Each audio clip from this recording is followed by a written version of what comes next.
Good morning all of you.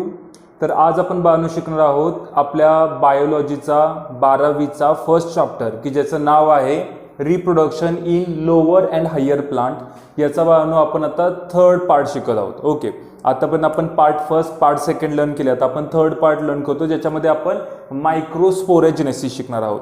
मायक्रोस्पोरेजेनेसिस म्हणजे काय हे शिकवायच्या अगोदर मला तुमच्या सगळ्यांना सांगायचं की तुम्ही सगळ्यांनी हा व्हिडिओ लाईक करा, तुमच्या फ्रेंड्समध्ये शेअर करा आणि प्लीज सबस्क्राईब करा.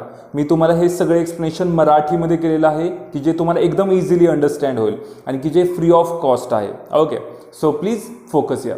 बाळांनो, याच्यामध्ये आपण जे पण लर्न करू ते आहे मायक्रोस्पोरोजेनेसिस. मायक्रोस्पोर, आता तुमच्या सगळ्यांना बाळांनो खूप महत्त्वाचे पॉईंट सांगायचे ते म्हणजेच काय, तर कुठले पण प्लांट्स असतात ते सगळ्यात पहिल्यांदा स्पोर तयार करतात. ओके, त्याच्यानंतर मग ते गॅमेट्स तयार करतात. तर ह्याच्यामध्ये जे स्पोर्स आहेत आणि गॅमेट्स आहेत आणि गॅमेट्स पुन्हा फिरून येऊन काय करतात, स्पोर्स तयार करतात. स्पोर पुन्हा गॅमेट्स, हे जे पण चक्र आहे ते कंटिन्युअसली सुरू राहतं. पण आता हे जे पण चक्र सुरू राहतं ते मी तुम्हाला पार्ट सेकंडमध्ये क्लिअर केलेलंच आहे. पण आता आपल्याला पार्ट थर्डमध्ये काय लर्न करायचं, जे पण स्पोर आहेत त्या स्पोरचे सुद्धा दोन टाईप पडतात. ओके, त्यातला पहिला आहे मेल स्पोर आणि जो दुसरा आहे तो आहे फिमेल स्पोर. ओके, जो पण मेल स्पोर आहे त्याचंच दुसरं नाव आहे आणि गॅमेट्सचे पण ऑब्व्हियसली दोन टाईप पडतात, ते पण तुमच्या सगळ्यांना माहीत असतील. ते म्हणजेच कोणते, मेल गॅमेट आणि फिमेल गॅमेट. ओके, हे गॅमेटचे दोन टाईप आणि हे स्पोरचे दोन टाईप. जे पण स्पोर्स आहेत त्यांचे बाळांनो अजून वेगळे नाव पडतात. जे पण मेल स्पोर आहेत त्यालाच म्हणताना मायक्रो स्पोर म्हणून ओळखलं जातं. तर जे पण फिमेल स्पोर आहे त्याला बोलताना मेगा स्पोर या नावाने ओळखलं जातं. मेगा हे नाव मुलीचं आहे, मेघा तुम्ही ऐकलं असेल. सो मेगावरून तुम्ही फिमेल स्पोर असं लक्षात ठेवू शकता आणि मायक्रोस्पोर म्हणजे मेल स्पोर. तर बाळांनो, आता आपल्याला याच्यातलं मायक्रोस्पोर लर्न करायचं आहे आजच्या लेक्चरला. तर चला बाळांनो आपण फोकस करूया. सगळ्यांनी नीट पहा. पण हे सांगत असताना बाळांनो मी जे आपण पॉईंटचं नाव दिले त्या पॉईंटचं नाव काय आहे, मायक्रोस्पोरोजेनेसिस. मी मायक्रोस्पोरोजेनेसिस असं का बरं म्हणलं याला, कारण ह्याच्यामध्ये मायक्रोस्पोर म्हणजे मेल स्पोर आणि जेनेसिस या शब्दाचा अर्थ आहे जन्माला देणे, जन्म घालणे किंवा जन्मत येणे, होणे. कोणाचा जन्म, मायक्रोस्पोरचा. मेल गॅमेट किंवा मेल स्पोरचा जन्म नेमका कसा होत असतो ते आपल्याला ह्या पॉईंटमध्ये शिकायचं आहे. सो सगळ्यांनी बाळांनो फोकस करा. मायक्रोस्पोरोजेनेसिस हे बाळांनो शिकत असताना त्याची जी पण डेफिनेशन आहे ती सगळ्यात महत्त्वाची आहे. त्याची डेफिनेशन काय आहे, MMC डिवाइड म्हणजे मायक्रोस्पोर मदर सेल. हे लक्षात ठेवा, मी ते तुम्हाला लास्ट म्हणजे पार्ट सेकंडमध्ये सांगितलंच होतं. MMC divide mitotically. MMC म्हणजे मायक्रोस्पोर मदर सेल हे मायटॉटिकली डिवाइड होतात, म्हणजे मायटॉसिस या प्रोसेसने डिवाइड होतात. मायटॉसिस प्रोसेस कशी असते, एका सेलपासून दोन सेल तयार होणे, मग त्याला मायटॉटिक असं म्हणतात.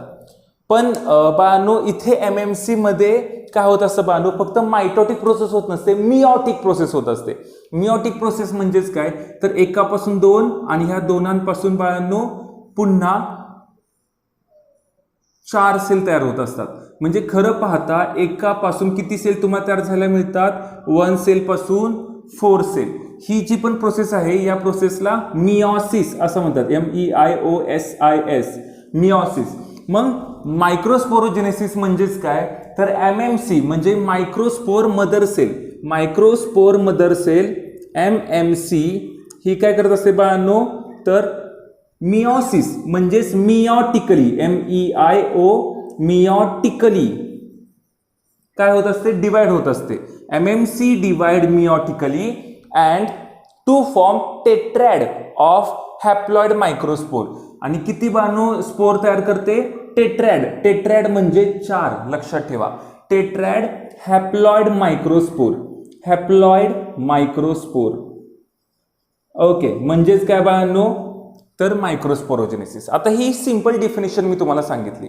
डेफिनेशनचं मिनिंग आहे, MMC डिवाइड होते म्हणजे microspore mother cell MMC divide होऊन काय करते, मिओटिकली डिवाइड होते. कशी डिवाइड होते? मिओटिकली. मिओटिकली डिव्हिजन म्हणजेच काय? एका सेलपासून 4 सेल तयार करणे. किती सेल फॉर्म करायचे बाळांनो आपल्याला इथे? 4 सेल फॉर्म करायचे. So divide meiotically. बघा, मायटॉटिकली नाही म्हणते मी, ते मिओटिकली म्हणतोय. जर का मी मायटॉटिकली म्हणलं असतं तर एका सेलपासून 2च सेल आल्या असत्या, पण मिओटिकली म्हणलं की एका सेलपासून 4 सेल तयार होत असतात.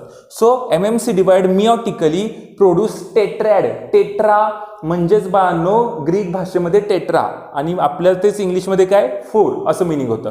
So form tetrad haploid microspore. Microspore तयार होतात पण किती? हॅप्लॉइड. इथे हॅप्लॉइड का म्हणले बाळांनो? सगळ्यांनी नीट लक्ष द्या. सगळ्यात पहिल्यांदा MMC म्हणजे मायक्रोस्पोर मदर सेल जी पण असते ती 2n असते, म्हणजे डिप्लॉइड असते, म्हणजे थोडक्यात 2 न्यूक्लियस असणारी असते. कारण बाळांनो आपल्या शरीरातल्या ज्या पण सेल्स असतात त्या एक न्यूक्लियस आईकडचा, एक न्यूक्लियस वडिलांकडच्या, असे 2 न्यूक्लियस असून तयार होते. म्हणून ह्याला काय म्हणतो आपण? डिप्लॉइड. आणि ज्यावेळेस ही डिवाइड होते त्यावेळेस ही सेल डिवाइड होऊन कट होते, हाफ होते, आणि हाफ झाल्यामुळे फक्त सिंगल एनच तेवढा त्याच्यामध्ये राहतो. मग बाळांनो 2n असेल तर त्याला म्हणतात डिप्लॉइड. आणि ज्यावेळेस ती डिवाइड होते म्हणजे फक्त एकच एन असेल त्यावेळेस त्याला म्हणतात हॅप्लॉइड. म्हणून बाळांनो MMC ही कशी असते? 2n असते आणि ती डिवाइड होते मायटॉटिकली आणि हॅप्लॉइड मायक्रोस्पोर तयार करते. ओके, आता बाळांनो ही झाली डेफिनेशन. आता ह्याच्या पुढचा जो पण पॉईंट आहे तो अजून महत्त्वाचा. तुम्हाला ही डेफिनेशन तुमच्या टेक्स्टबुकमध्ये सुद्धा मिळेल किंवा तुम्ही जर का मला व्हॉट्सअप केलं किंवा कमेंट्स केले तर मी तुम्हाला माझ्या नंबरवरून तुम्हाला ह्या सगळ्या पॉईंटच्या नोट सुद्धा पाठवेन. ओके, सो चला बाळांनो सगळ्यांनी फोकस करा. Microsporogenesis MMC divides meiotically to form tetrad of haploid microspore. Okay, म्हणजेच काय बाळांनो? तर एकूण पोलन ग्रेन तयार होतात. किती पोलन ग्रेन तयार होतात बाळांनो? हॅप्लॉइड मायक्रोस्पोर म्हणजेच पोलन ग्रेन तयार होतात. यालाच बाळांनो मायक्रोस्पोरोजेनेसिस असं म्हणतात. आता बाळांनो याच्या पुढचं आपल्याला जे लर्न करायचं ते आहे स्ट्रक्चर ऑफ मायक्रोस्पोरोजेनेसिस किंवा आपण म्हणूया स्ट्रक्चर ऑफ मायक्रोस्पोर. जो सुद्धा मायक्रोस्पोर तयार होतोय म्हणजे जो पण पोलन ग्रेन, लक्षात घ्या मायक्रोस्पोर म्हणजेच पोलन ग्रेन. मी हवं तर इथे लिहितो, मायक्रोस्पोर म्हणजेच काय बाळांनो? Pollen grain. ओके, हा जो पण पोलन ग्रेन तयार होत असतो ना बाळांनो, तो नक्की तयार झाल्यानंतर दिसतो कसा ते आता आपल्याला शिकायचंय. तर चला आपण बाळांनो तो पॉईंट शिकूया. तर आता आपण पाहतोय बाळांनो स्ट्रक्चर ऑफ मायक्रोस्पोर. पण स्ट्रक्चर ऑफ मायक्रोस्पोर जर का सपोज तुम्हाला डेफिनेशन इझिएस्ट फॉर्ममध्ये राईट डाऊन म्हणजे लिहून घ्यायची असेल तर मी ते लिहून दिलेले आहे. तुम्ही बाळांनो व्हिडिओ थोडा वेळ पॉज करून ही डेफिनेशन लिहून घेऊ शकता. ओके, आता बाळांनो आपण शिकूया structure of microspore. Structure of microspore शिकत असताना की मायक्रोस्पोर म्हणजेच पोलन ग्रेन दिसतो नेमका कसा ते आता आपण बाळांनो शिकूया. ओके, तर बाळांनो त्यासाठी त्यांनी दिलेलं आहे स्ट्रक्चर ऑफ मायक्रोस्पोरमध्ये सगळ्यात पहिल्यांदा point, pollen grain is a non motile haploid and unicellular body with single nucleus. बाळांनो पहा, जे पण मायक्रोस्पोर असतात ते कसे असतात बाळांनो? तर सगळ्यात पहिला point non motile. Non motile म्हणजेच बाळांनो ते हलू डुलू शकत नाहीत, स्वतःहून एका जागेवरून दुसरीकडे जाऊ शकत नाही. जसं आपल्या बॉडीमध्ये स्पर्म एका ठिकाणाहून दुसऱ्या ठिकाणी जाऊ शकतात, पण तसं बाळांनो झाडांच्या मधले मायक्रोस्पोर मात्र नॉन मोटाईल असतात, ते हलू डुलू शकत नाहीत. मोटाईलचा अर्थ असणे हालचाल करू शकणारे, नॉन मोटाईल हालचाल न करू शकणारे. ओके, सोबतच बाळांनो ते कसे असतात? हॅप्लॉइड. हॅप्लॉइड म्हणजेच काय? त्यांच्यामध्ये फक्त एकच न्यूक्लियस असतो म्हणून आपण त्यांना हॅप्लॉइड असं म्हणतो. ओके, त्यानंतर बाळांनो त्यांची बॉडी युनिसेल्युलर असते. युनिसेल्युलर म्हणजेच काय? तर ते एकपेशीय असतात म्हणून मी ते लिहितो युनिसेल्युलर. ओके, आणि सगळ्यात लास्ट पॉइंट ते म्हणजेच काय बाळांनो? तर त्यांच्यामध्ये फक्त एकच न्यूक्लियस असतो म्हणून आपण इथे लिहूया सिंगल न्यूक्लियस. खरं तर बाळांनो सिंगल न्यूक्लियस हे लिहायच्या ऐवजी जरी सपोज मी बाळांनो हॅप्लॉइड लिहिलं तरी सुद्धा चालू शकतं. का बरं? कारण की बाळांनो हॅप्लॉइड या शब्दाचा अर्थच सिंगल न्यूक्लियस. ओके, दुसरी महत्वाचा पॉईंट बाळांनो. ओके, तर ह्याच्यामध्ये आपल्याला काय पाहायला मिळालं की नॉन मोटाईल आहेत, युनिसेल्युलर आहे, पण सोबतच बाळांनो त्यांच्या बॉडीवर 2 लेअर असतात. किती लेअर असतात? 2 लेअर. सो इथे मी लिहितो सेकंड पॉईंट, त्यांची बॉडी कशी आहे? 2 लेअर. आता हे 2 लेअर कोणते आहेत? सगळ्यात जो पण फर्स्ट म्हणजे जो बाहेरचा लेअर असेल, तुम्हाला साईडला बाळांनो ही दिसेल, डायग्राम दिसेलच. ओके, तर जो पण बाहेरचा लेअर असतो तो कुठला आहे? एक्झाईन. आणि जो पण आतमधला लेअर आहे त्याच्या आतमधला लेअर तो आहे इंटाईन. ओके, तुम्हाला साईडला लेबल्स आणि डायग्राम दिसेलच, एक्झाईन आणि इंटाईन. आता ह्याच्यानंतर बानो एक्झाईन म्हणजे हा फर्स्ट नंबरचा लेअर, तो नेमका कसा असतो आणि इंटाईन तो कसा असतो, आता तो पॉईंट आपण बानो लर्न करूया. सो सगळ्यांनी पहा. आता बाळांनो एक्झाईन हा लेअर नेमका कसा असतो तर ते आता आपण पाहूया. Exine it's a outer thick wall is made up of sporopollenin which is complex non biodegradable substance. बाळांनो एक्झाईनचा जो पण बाहेरचा लेअर असतो तो एका ठराविक प्रकारच्या प्रोटीनने बनलेला असतो. ओके, किंवा एक प्रकारच्या आपण म्हणूया एन्झाईमने बनलेला असतो. म्हणजे त्याची जी पण थिक वॉल असते, थिक वॉल म्हणजेच काय बाळांनो एक्झाईन पोलन ग्रेनचा बाहेरची वॉल ही भिंत ती कशी असते, थिक वॉल असते. ओके, आणि ती थिक वॉल ही कशापासून बनलेली असते बाळांनो, स्पोरोपोलोनिनने बनलेली असते. कशाने बाळांनो बनलेली आहे, स्पोरोपोलोनिनने. आता बाळांनो स्पोरोपोलोनिन हे काय आहे तर सगळे नीट पहा. स्पोरोपोलोनिन म्हणजेच काय तर बाळांनो हे एक असं सबस्टन्स आहे किंवा एक असं मटेरियल आहे ओके की ज्याच्यापासून बाळांनो काय होतं की जे पण स्पोर असतो त्याच्या बाहेरची जी पण वॉल असते ती एकदम हार्ड राहते. जरी समजा तुमचे स्पोर्स त्या झाडाचे स्पोर्स मातीमध्ये पडले, पावसामध्ये भिजले तर सुद्धा ते कुजत नाहीत किंवा त्याच्यावर कुठलीही बुरशी वगैरे येत नाही. मग ह्या सगळ्यांपासून संरक्षण करण्यासाठी झाड काय करतं, स्वतःचे पोलन ग्रेन म्हणजेच मायक्रोस्पोर हे बाहेरून कठीण बनवतं. त्यासाठी त्याची जी बाहेरची वॉल असते की जिचं नाव आहे एक्झाईन, ती कशी करते, थिक वॉल असते. आणि ती थिक वॉल कशापासून बनते बाळांनो, स्पोरोपोलेनिन पासून बनते.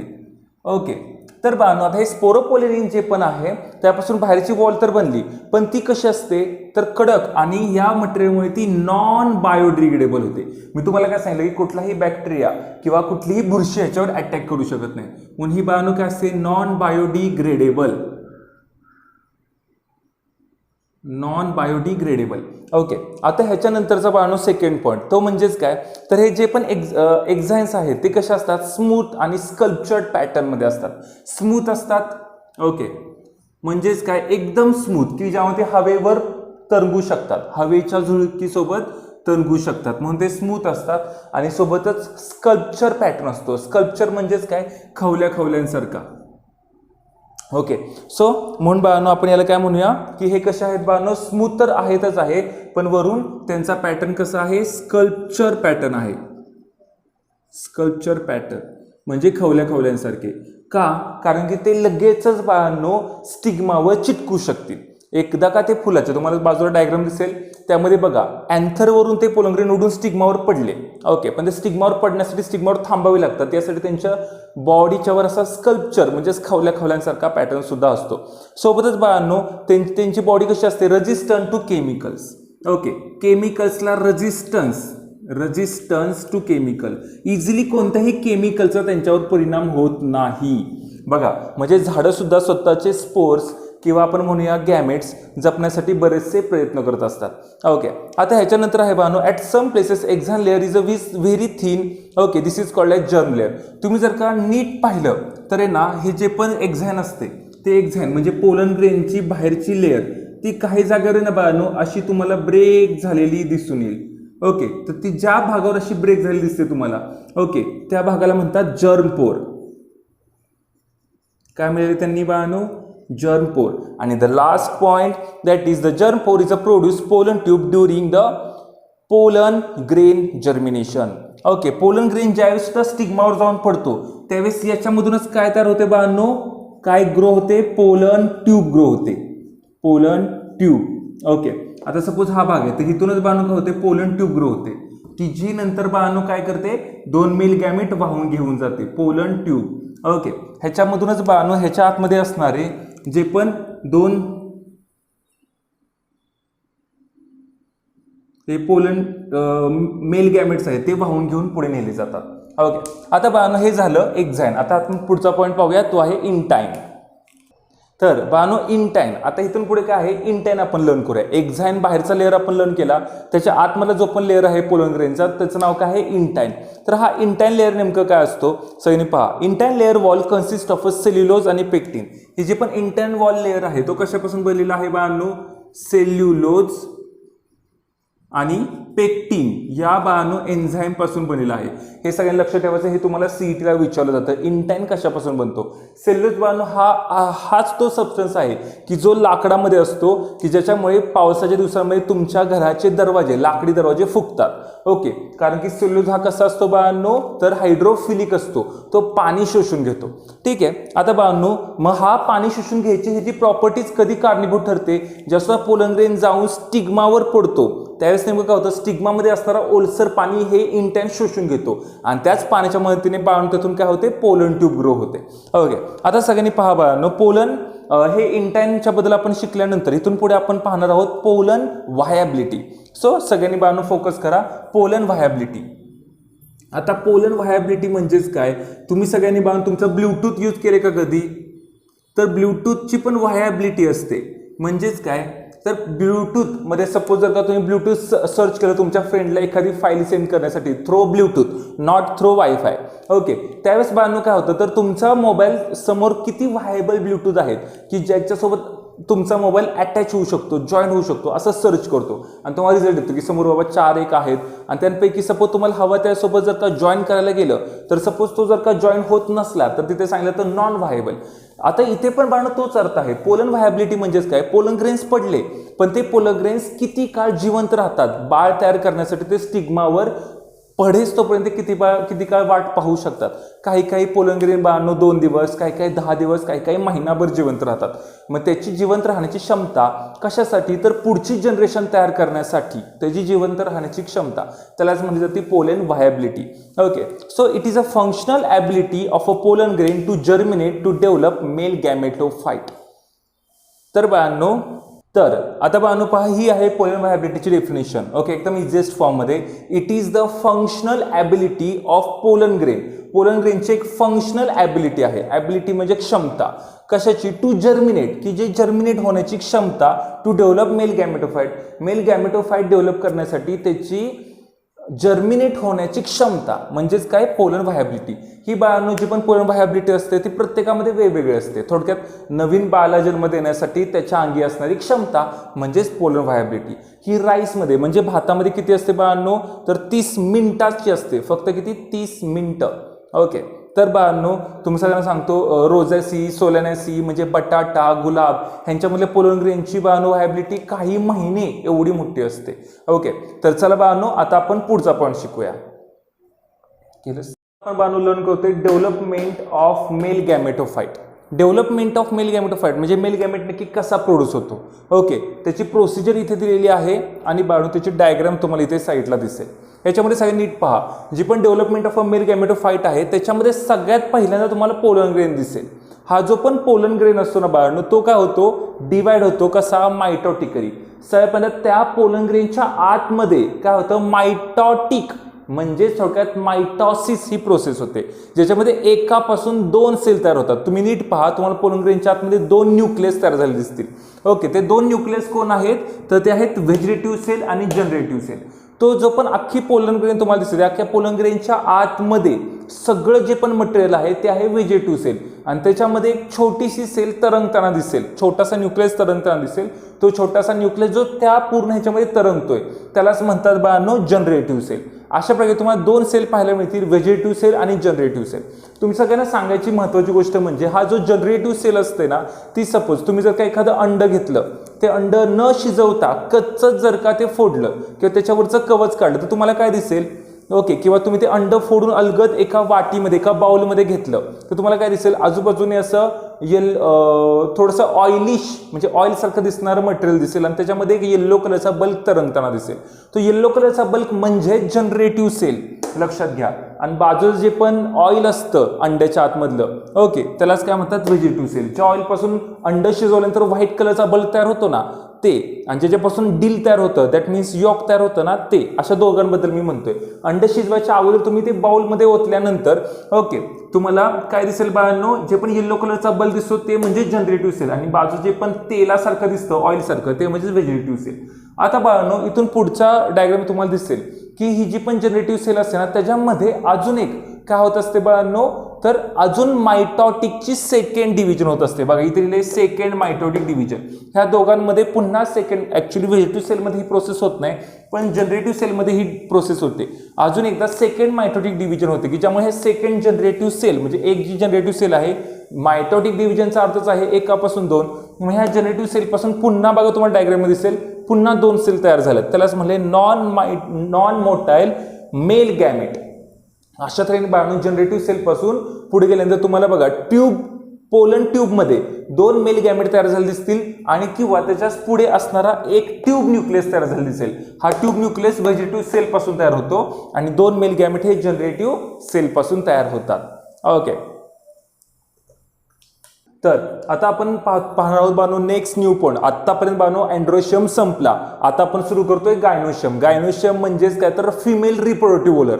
फ्लॉवर जर का तुम्ही पाहिलं तर त्या फ्लॉवरच्या आतमध्ये जो पण सेंटरचा पार्ट आहे, ओके, की ज्याला बाळांनो ओव्हरी टाइप स्ट्रक्चर दिसतंय बघा तुम्हाला, हे जे पण एक स्ट्रक्चर आहे त्या स्ट्रक्चरलाच गायनोशियम म्हणतात. ह्या गायनोशियम मध्ये बाळांनो, गायनोशियमलाच ग्रीक भाषेमध्ये पिस्टिल सुद्धा म्हणतात. काय म्हणतात? पिस्टिल.